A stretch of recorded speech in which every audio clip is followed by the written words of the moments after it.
Ibu Bapak yang saya hormati, selamat malam. Malam. Terpujilah Sang Buddha, Namo Buddhaya. Buddha Nubhawena Soti Hontu.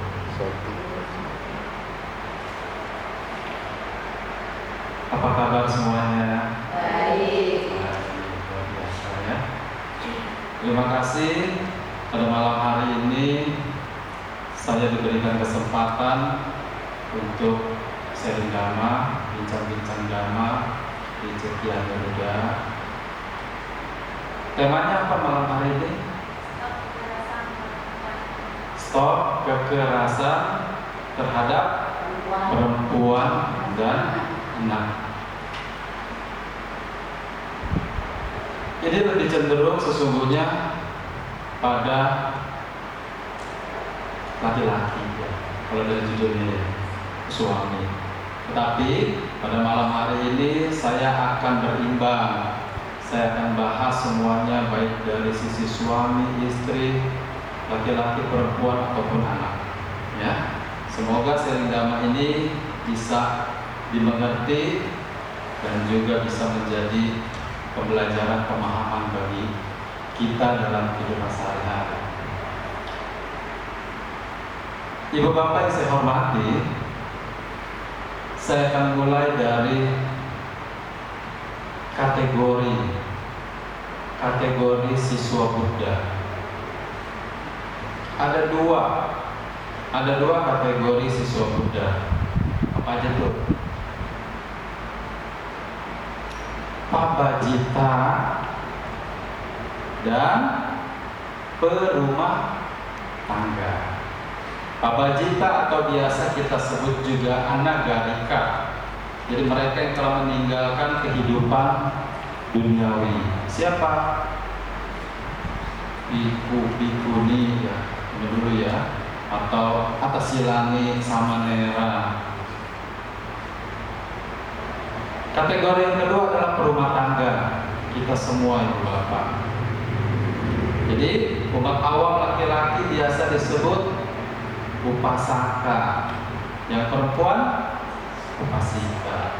Nah, hidup berkeluarga, hidup duniawi, bekerja, menikah dan memiliki keluarga, itu kita ya. Karawasa atau bahasa lainnya adalah karawasa, perumah tangga. Nah, dari hidup berkeluarga inilah tercipta banyak perselisihan, perbedaan pendapat, ya, suami istri kadang-kadang tidak sepaham. Nah, dari sudut pandang dhamma, kita tahu nih kalau biasa kita mendengar wejangan dhamma pada saat pemberkahan perkawinan. Ada 4 syarat yang biasa kita dengar agar kehidupan rumah tangga kita bisa mencapai hitaya sukhaya. Ada 4. Yang pertama, sama sadar, memiliki keyakinan yang sama. Satu agama aja kita sama-sama ya, suami istri itu kadang berbeda pengertiannya, apalagi tidak seagama. Tetapi di Indonesia peraturannya harus satu agama. Ya. Yang pertama adalah sama sadar, memiliki satu keyakinan, sama-sama memiliki satu keyakinan. Yang kedua adalah sama sila, kemoralan, sama sila. Kita tahu Pancasila Buddhis yang setiap puja bakti dibacakan. Aku bertekad melatih diri berusaha menghindari apa? Pembunuhan. Yang kedua, Adina Dana Weramani Sikapadang Samadhyami, Bertekad melatih diri menghindari pencurian. Yang ketiga, bertekad melatih diri menghindari perbuatan asusila. Yang keempat, bertekad melatih diri menghindari ucapan bohong, gunjing, gosip, ya, ngomongin orang, itu dalamnya tuh. Iya. Yang kelima, bertekad melatih diri menghindari minuman keras, makanan, minuman yang menyebabkan lemahnya kesadaran. Sama sila. Kalau kita suami istri berbeda pengertiannya, berbeda silanya, kemoralannya pasti akan timbul perselisihan pasti. Yang satu menganggap membunuh kalau mau makan daging ayam udah potong aja juga nggak masalah. Tapi bagi kita yang mengerti, tahu, berusaha untuk menghindari, itu aja berbeda. Mencuri, kalau yang nggak ngerti sila, nggak ngerti dhamma, boleh kecil-kecil lama. Mencuri boleh kalau nggak ketahuan, ya kan? Tapi bagi kita yang mengerti, tidak boleh.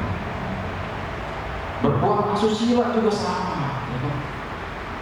Jauh ini saya mah nggak ketahuan sama istri, nggak ketahuan sama suami.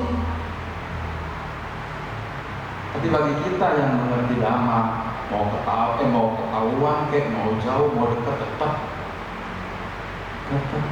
hindari. Begitupun yang keempat, udah tahu nih ya kan, menghindari bergunjing, ucapan yang tidak benar, gosip, ngomongin orang.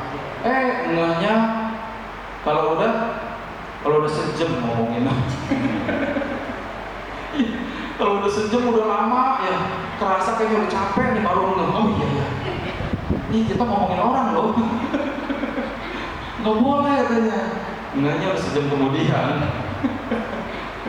Tapi bagi kita yang belajar dhamma, cepet tahu ya kan, waspada langsung. Jangan. Udah biarin itu urusan dia. Ya. Udah itu bukan urusan kita ini, biarin aja. Berusaha ngerem, berusaha ada batasannya. Yang kelima juga sama, menghindari makanan minuman yang menyebabkan lemahnya kesadaran. Ada yang bilang satu cangkir mah nggak apa-apa, nggak mabok kok, ya kan? Satu botol mah nggak apa-apa, nggak mabok, buktinya nggak mabok ya. Nggak bisa. Kita kan juga menghindari mau segelas kayak mau sebotol kayak mau berapa pun hindari. Nggak minum aja kadang-kadang kesadaran kita lemah, ya. Gimana minum? Iya. Ya, itu sama sila. Kemudian ada lagi sama caga, sama-sama memiliki kemurahan hati. Yang satu mau dana, yang satunya jangan, ya kan? Nggak usah dana. Timbul perselisihan pasti. Yang satu mau membantu, jangan, dia aja nggak pernah bantuin kita, ya kan? Timbul perselisihan. Ini kadang-kadang juga terjadi sama kita ya Bapak. Dalam kehidupan sehari-hari ini terjadi. Makanya kenapa harus ada 4 syarat itu terpenuhi. Sama-sama memiliki kemurahan hati. 3. Kemudian yang terakhir sama panya. Sama-sama bijaksana, sama-sama tahu mana yang salah, mana yang benar, ya, sama-sama tahu kalau misalnya menyakiti orang lain, menyakiti makhluk lain itu berbuat salah, sama pandang, ya. Yang keempat, 4 hal ini saya bahas secara sekilas ya.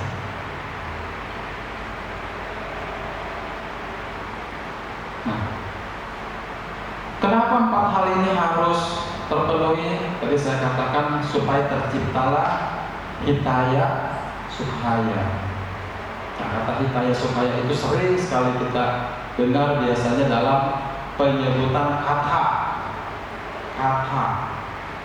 mau Sakapu, Namiku, Jakarta, atau yang kemarin 1 bulan penuh kita keliling Sanggadana Kata, Ciwara Sanggadana Kata. Nah, itu kan sering tuh, Hitaya, Sukaya, sejahtera dan bahagia. Itu kan yang kita inginkan. Setiap berumah tangga pasti menginginkan keluarganya itu sejahtera, menginginkan keluarganya itu bahagia. Tetapi Ibu Bapak, tidak sedikit juga apa yang kita harapkan itu tidak tercapai. Akhirnya apa? Kenyataannya tidak seperti itu, ya. Tidak sesuai apa yang diharapkan, tidak seindah apa yang dibayangkan. Iya, nggak segampang itu. Disinilah baru terjadi mulai perbedaan, perselisihan, terjadi perbedaan pendapat. Adakah ibu bapak yang dalam keluarganya dengan suami istri pernah terjadi perbedaan pendapat?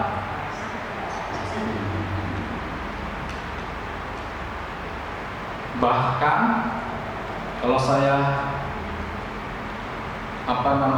mendengar, mengalami perbedaan pendapat itu justru dimulai dari awal-awal juga sudah terjadi, ya.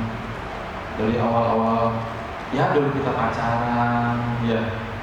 Terusnya pemberkahan, mau pilih rumah aja beda pendapat, ya kan? Udah punya rumah mau renovasi, berbeda lagi pendapat. Jangan lagi gitu, milih warna cat aja, beda lagi. Yang satu maunya putih, yang satu maunya hijau. Banyak terjadi perbedaan pendapat. Belum lagi punya anak, cara mendidik anak, ya. Yang satu harus seperti ini, kalau nggak dikerasin, wah anak bisa begini-begini. Yang satu lagi bilang, jangan terlalu keras, kesian. Ya, banyak sekali perbedaan pendapat.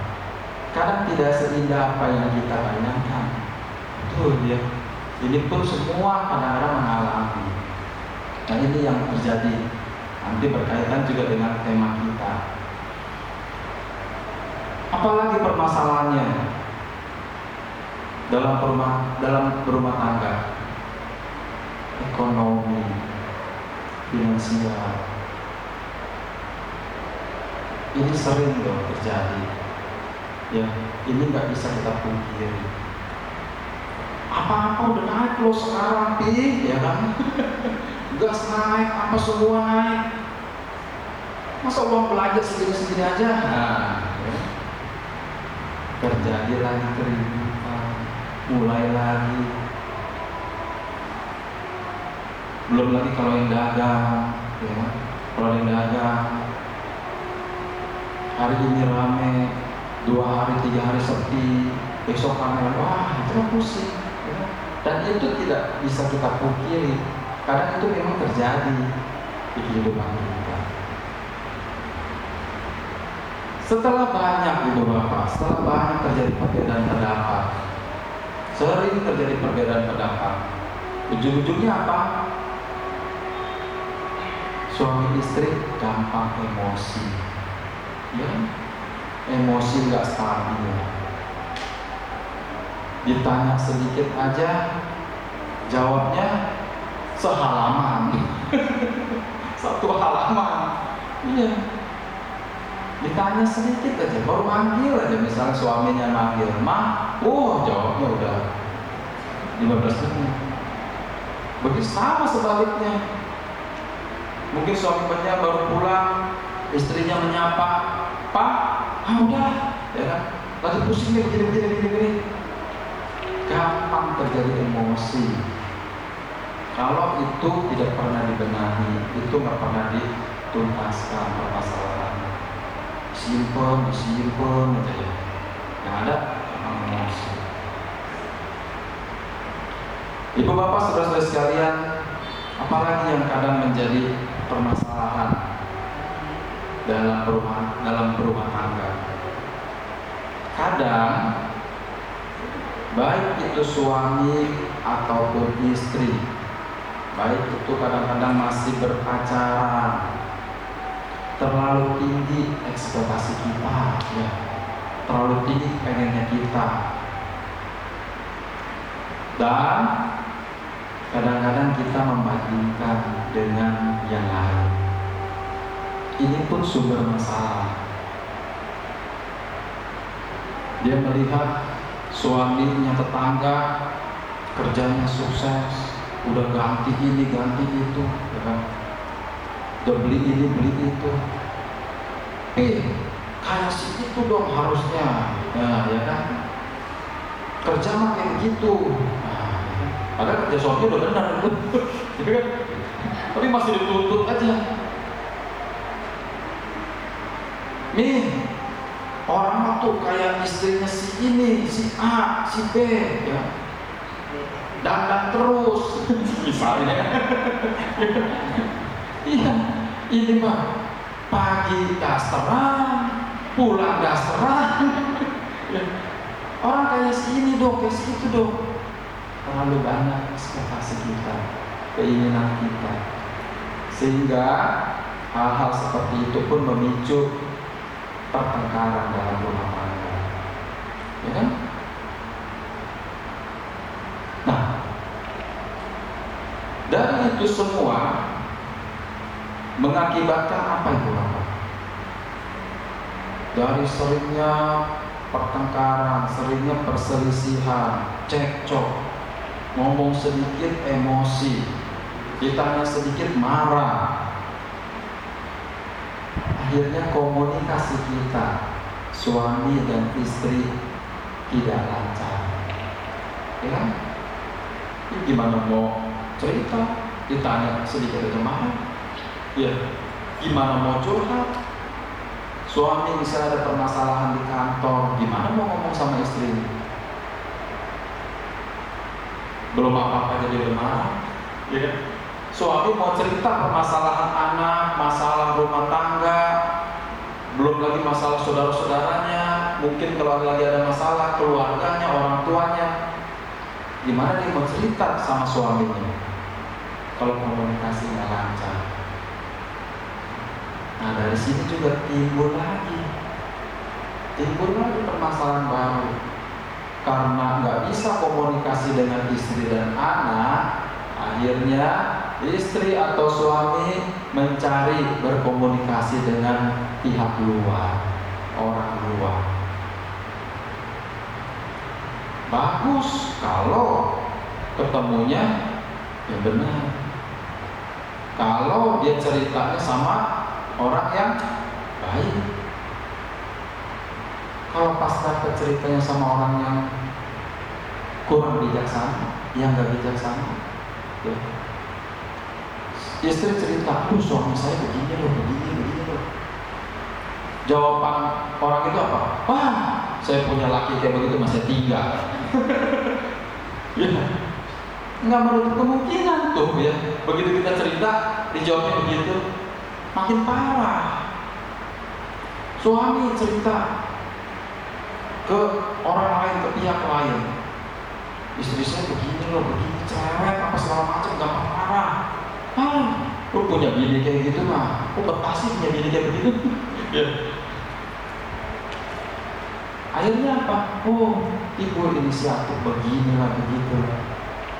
Makin gak betah di rumah. Semakin parah komunikasi, semakin parah hubungan suami istri dan berumah tangga. Belum lagi mereka yang mencari hiburan di luar dan lain sebagainya. Itu dimulai dari komunikasi gak lancar, nggak mau pernah ngomong. Dari ini semua tidak menutup kemungkinan ibu bapak yang sesuai dengan tema tadi, stop kekerasan terhadap perempuan dan anak. Dari itu semua bisa tercipta kekerasan. Memang dari banyak kasus dalam hidup berumah tangga, perempuanlah yang selalu menjadi korban. Perempuan dan anak yang selalu menjadi korban. Tetapi memang tidak menutup kemungkinan juga, walaupun tidak banyak, ada juga kasus yang sebaliknya yang dilakukan oleh perempuan. Ibu bapak saudara-saudara sekalian, menyakiti seseorang bukan hanya secara fisik, tapi kita bisa menyakiti secara batin. Nah, tadi saya katakan ini mungkin bisa dilakukan oleh suami, oleh istri, bahkan oleh anak sekalipun. Luka fisik bisa diobati, ya. Bisa diobati, bisa sembuh. Ya mohon maaf kalau misalnya terjadi kekerasan, dipukul, memar, bisa hilang, bisa diobati. Tapi luka batin sulit rasanya, ya. Sulit untuk sembuh, sulit. Memar bisa hilang, betul. Tapi ingatan, luka batin, kesedihan itu rasanya sulit untuk hilang begitu saja. Memaafkan, ya dimaafkan, tapi tetap belum tentu secara batin hilang luka itu, ya enggak? Nah, karena kita tahu itu semua berusaha kita hindari. Mau suami, istri, ataupun anak-anak berusaha. Karena sekali kita melukai, baik secara fisik maupun batin, itu akan membekas, bakal membekas terus. Bahkan ada yang sampai jadi benci, ya, sampai pada hidup satu rumah, tidur satu kasur, tetap aja benci nggak hilang-hilang.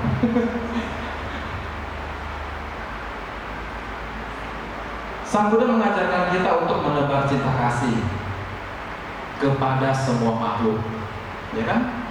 Makanya kita dianjurkan setiap selesai puja bakti, setiap selesai meditasi, selalu mengucapkan apa? Sabbe satta hawantu sukhitata. Semoga semua makhluk berbahagia. Ini bisa kita mulai, Ibu Bapak. Dari mana? Dari rumah dulu. Dimulainya dari rumah. Semoga semua makhluk berbahagia, iya. Tapi kita rinciin.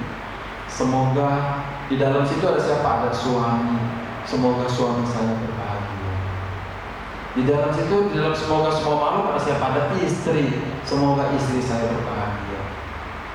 Di dalam situ ada apa? Ada anak. Semoga anak-anak saya berbahagia. Jangan sampai, Bu Bapak, jangan sampai kita jadi pahlawan di luar. Jangan sampai kita terlihat hebat di luar, ya. Jadi pahlawan, wah bagus nih orang nih, hebat nih. Tapi di rumah sendiri justru kita jadi sumber malapetaka. Buat apa? Ya, buat apa? Tidak sedikit loh ada kasus seperti itu. Kalau kita pernah melihat di media sosial, di berita, ada yang dari luar kesannya, wah ini sih pasti nggak pernah ngomel nih di rumah. Ya, belum tentu. Mulai dari rumah. Bagaimana suami atau istri kita merasa nyaman, bagaimana anak-anak kita merasa nyaman. Jadi pahlawanlah di rumah dulu, baru kita keluar, baru ke teman-teman di masyarakat. Jangan di masyarakat bagus, lembut, ya kan? ketemu para biku lembut, ketemu laki mah langsung aja nyap-nyap lagi.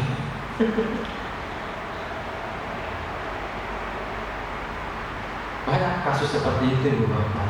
Makanya mungkin tema ini diambil karena penting sekali untuk kehidupan rumah tangga. Rumah tangga adalah dasar sungguhnya, dasar kita.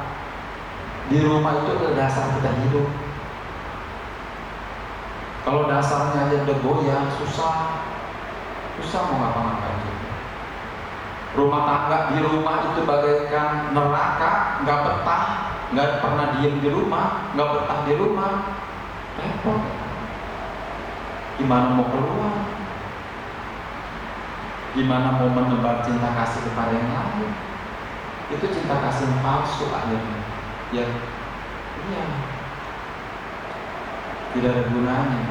Karena yang harus merasakan cinta kasih terlebih dahulu, yang merasakan kasih sayang terlebih dahulu adalah istri, anak, suami, orang tua, saudara-saudara.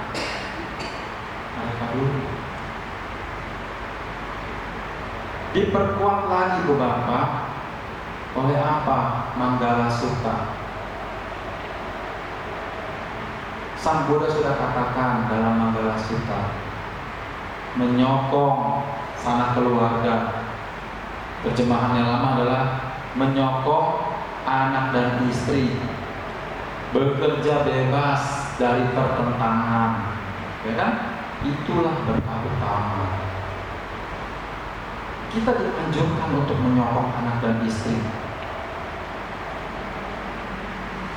Kita dianjurkan untuk mendapatkan mata pencarian, untuk menafkahi keluarga kita itu dari hasil yang benar, dari bekerja yang benar, tidak melanggar aturan. Itu berkah utama. Sang Buddha udah bilang sebenarnya, udah di Karanya Metta Sutta. Karanya Metta Sutta. Apa yang bisa kita ambil yang berkaitan dengan hidup berkeluarga, bagaimana kita mengasihi, menyayangi, bagaikan seorang ibu mempertaruhkan jiwanya, melindungi anaknya yang tunggal. Demikianlah terhadap semua makhluk. Sang Buddha menganjurkannya sebenarnya kepada semua makhluk. Tapi kita persempit dulu kepada siapa? Keluarga. Bagaikan seorang ibu mempertaruhkan jiwanya, melindungi anaknya. Tapi kalau kita melihat dari kasus yang ada, dari cerita-cerita, mungkin di media sosial pun sudah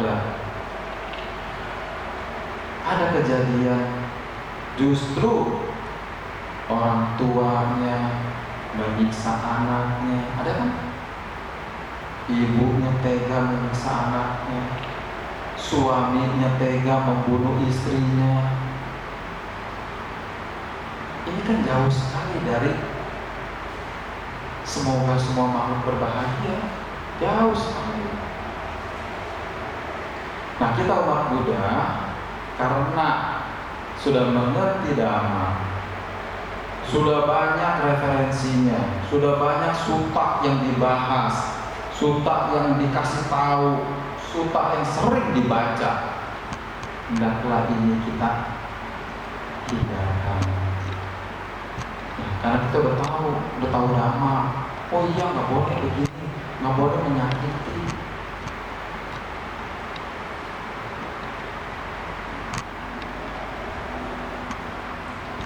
Kalau kita mau membahas lagi dalam Pancasila Buddhis, yang pertama tadi menghindari pembunuhan makhluk hidup. Ya. Saya bertekad menghindari pembunuhan makhluk hidup. Kalau kita mau urai lagi, Sebelum terjadinya pembunuhan, disitulah ada menyakiti.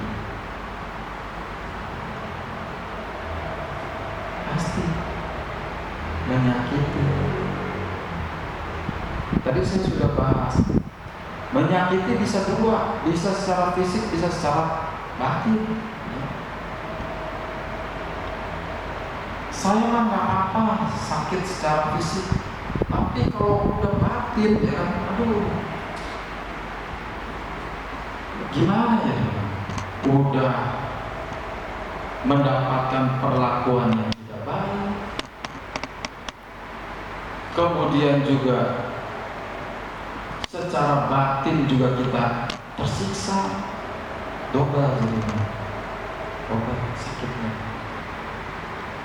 Nah, karena ini semua kita sudah ketahui Ibu Bapak, hendaklah kita laksanakan. Karena ini sudah kita mengerti, Dhamma yang sudah kita mengerti, walaupun hanya sedikit, hendaklah dipraktekkan. Untuk apa? Kebahagiaan kita, kebahagiaan keluarga. Ya, jadi Ibu Bapak, saudara-saudara sekalian, nggak sia-sia, nggak sia-sia kalau pelihara. Ada apa? Ada perubahan, ada perubahan. Siapa yang merasakan perubahan itu?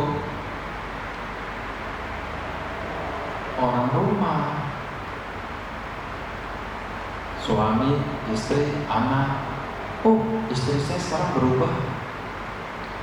Tadinya kalau ngomong itu 70 km per jam. Sekarang enggak. Karena udah sering pelihara, sekarang enggak, jadi 30. Lembut lah ya. Jadi agak lembut. Ada perubahan Ibu Bapak. Kalau belajar Dhamma nggak ada perubahan, cuma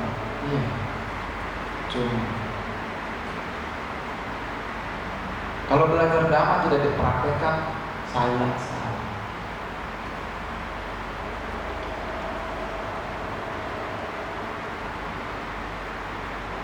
Nah, dari sila pertama kita dianjurkan untuk menghindari pembunuhan. Apalagi kalau kita tarik ke tema kita, apalagi menyakiti perempuan, apalagi menyakiti anak, baik secara fisik maupun secara batin.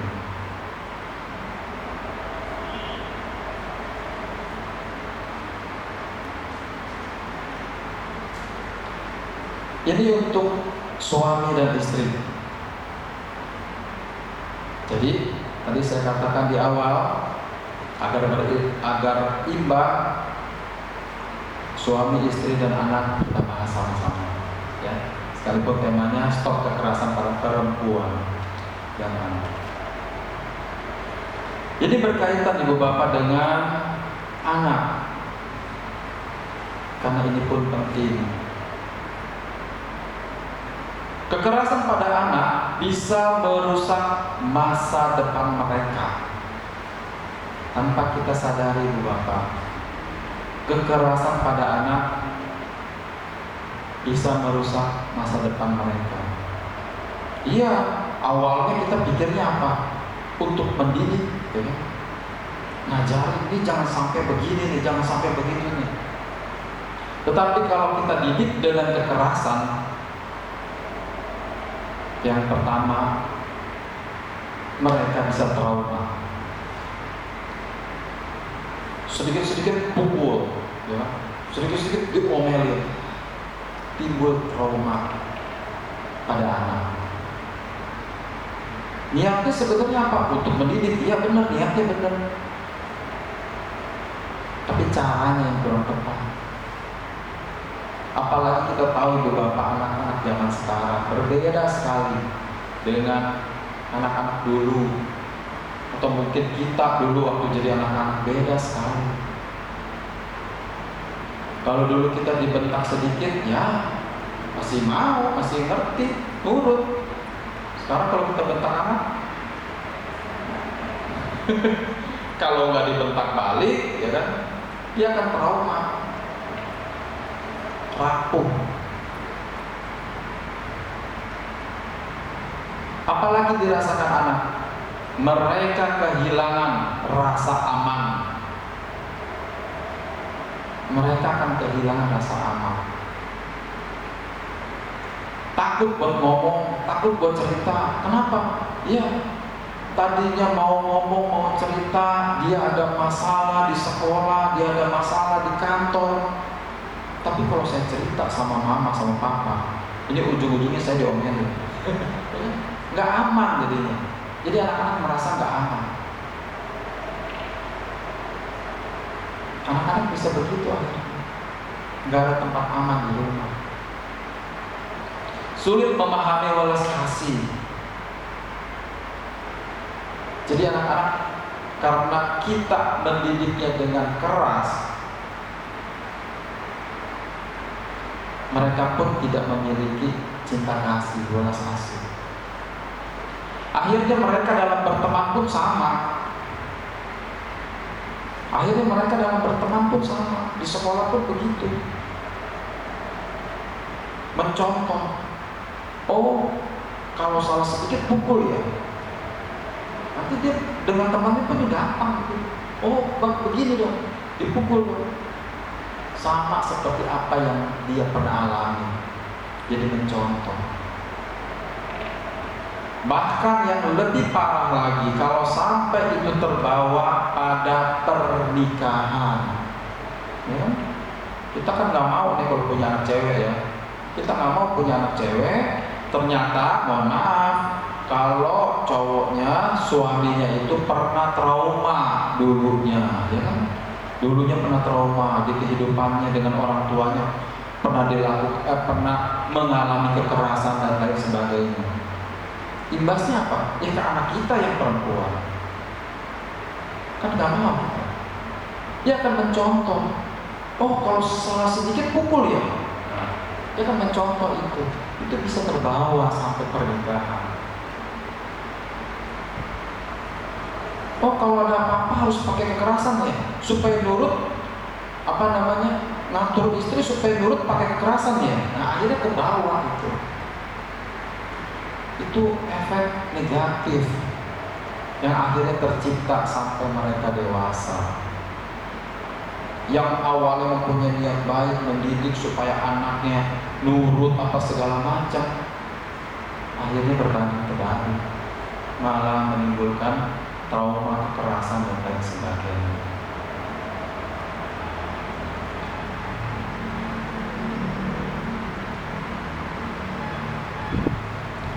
Satu hal lagi Bapak, saudara-saudara sekalian, yang terkadang kita sebagai orang tua, ini masih berkaitan dengan anak ya. Kadang kita sebagai orang tua disadari tanpa disadari. Kadang ya, ada perbedaan, ada perlakuan yang berbeda antara anak satu dengan yang lainnya. Tanpa disadari, tanpa sadar atau tidak sadar, kita kadang pernah melakukan perlakuan yang berbeda. Kenapa ya, Papa? Kok saya diperlakukannya beda sih sama Koko, sama Cici? Atau kalau Kokonya, kenapa sih Mama Papa memperlakukan adik baik, tapi kalau ke saya kok kasar? Kadang ada pertanyaan itu dari anak. Jawaban kita sebagai orang tua apa? Enggak kok, ya kan? Mama, Papa memperlakukan kamu semua saudara-saudara sama. Nah, kadang jawabannya seperti itu. Enggak kok, ya sama kok. Mama dan Papa memperlakukan kalian sama semua. Padahal yang merasakan itu mereka. Kenapa mereka sampai memberikan statement pernyataan seperti itu? Karena mereka yang mengalami perlakuan yang berbeda tanpa kita sadari. Kadang-kadang jawabannya cuma klasik begitu aja. Enggak, semua. Mama mah nggak pernah beda-bedain anak. Wah, ya kan? Mama mah nggak pernah beda-bedain mantu. Enggak.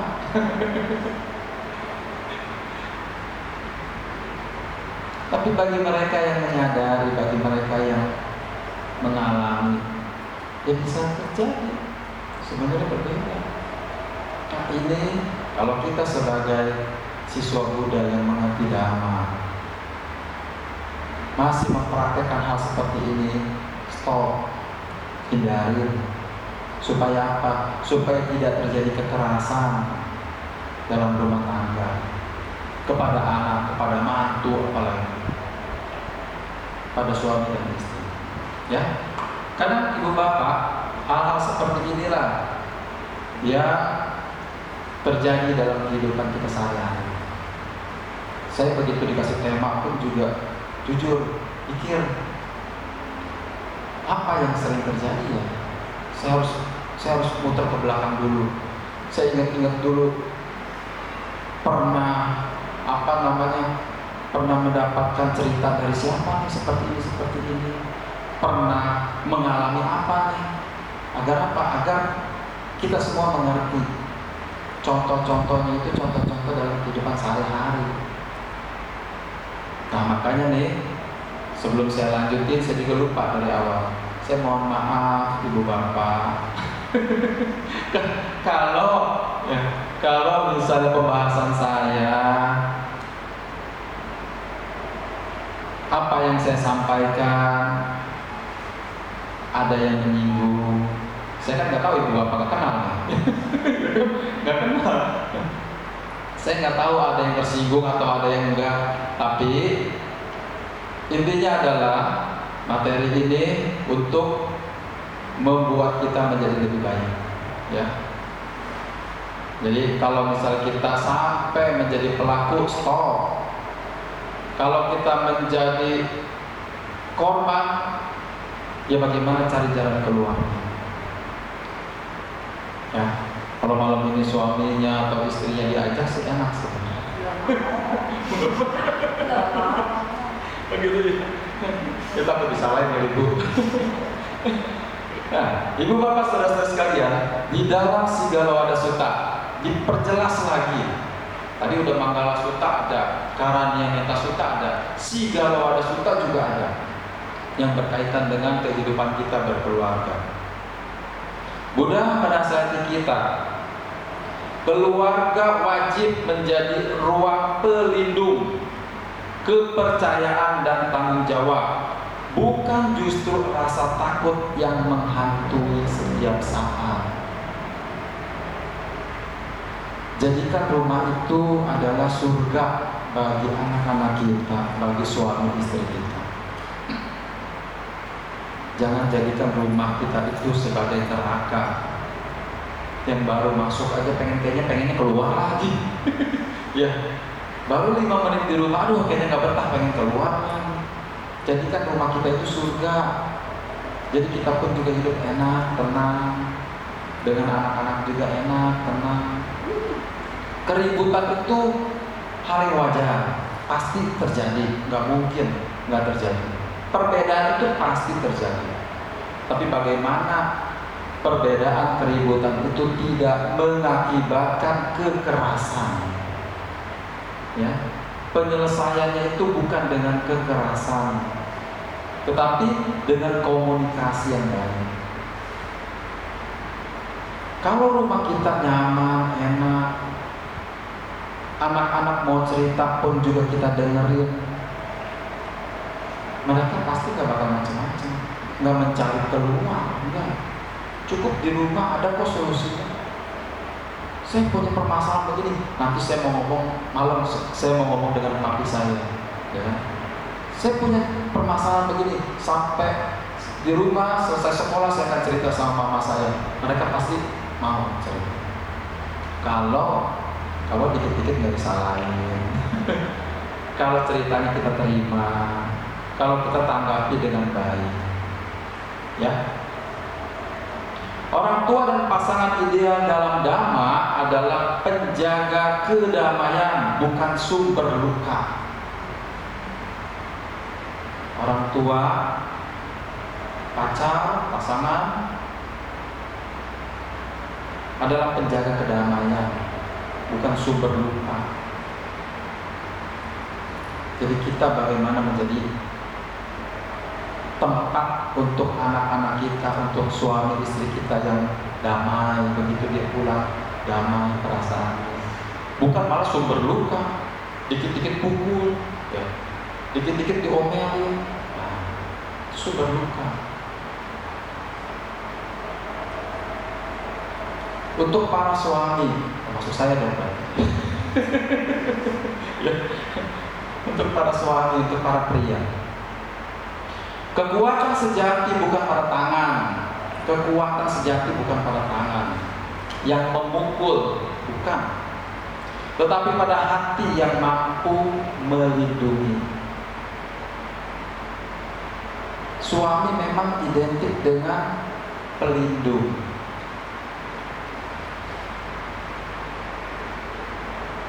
Tangan suami itu digunakan bukan untuk memukul, tapi untuk melindungi istri dan anak.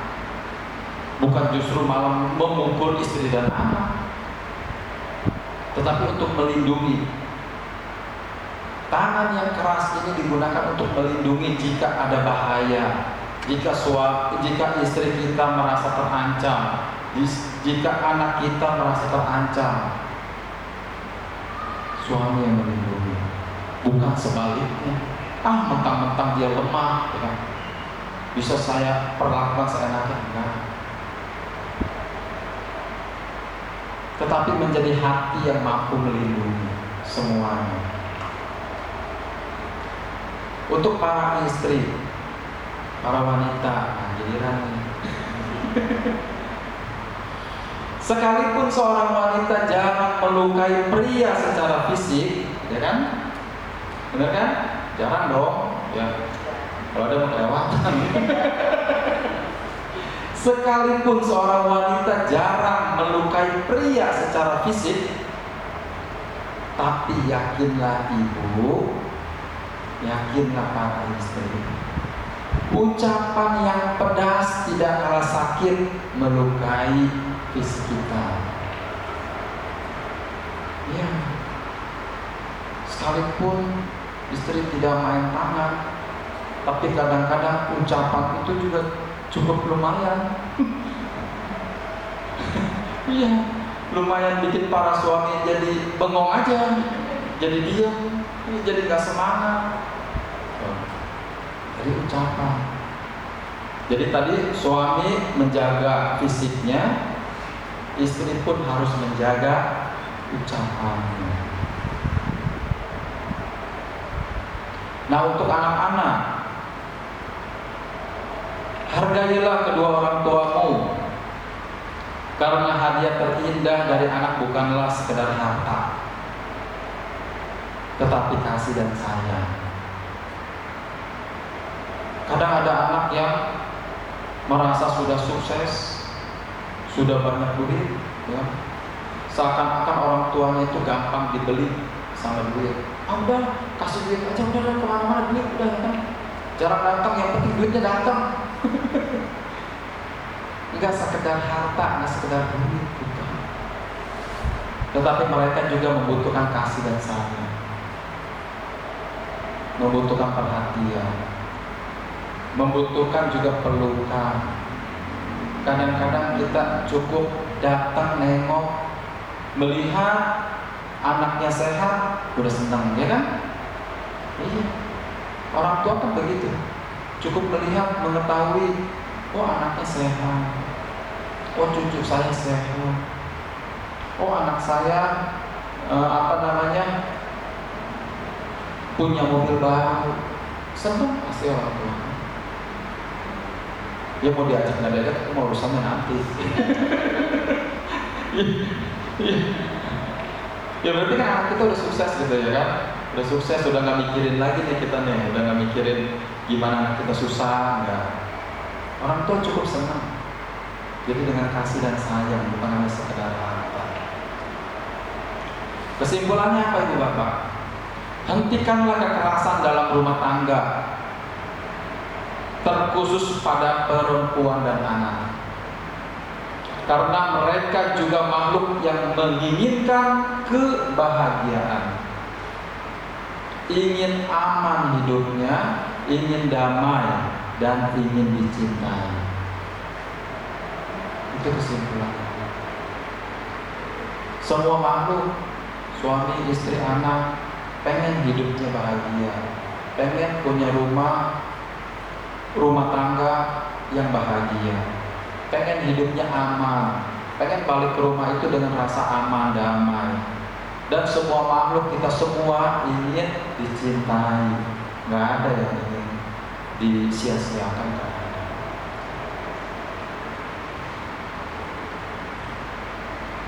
Dari kesimpulan ini, ibu bapak, sudah cukup jelas? Sudah cukup jelas? Jelas ya? Gak ada yang tersinggung kan? Kalau nggak ada berarti nggak jadi pelaku. Sadu. Ya, terima kasih ibu bapak atas segala perhatiannya. Mohon maaf apabila sharing dhamma ini, perkataan saya, ucapan saya ada yang menyinggung, kurang berkenan di hati ibu bapak. Ya, terima kasih. Selamat malam, Namo Buddhaya.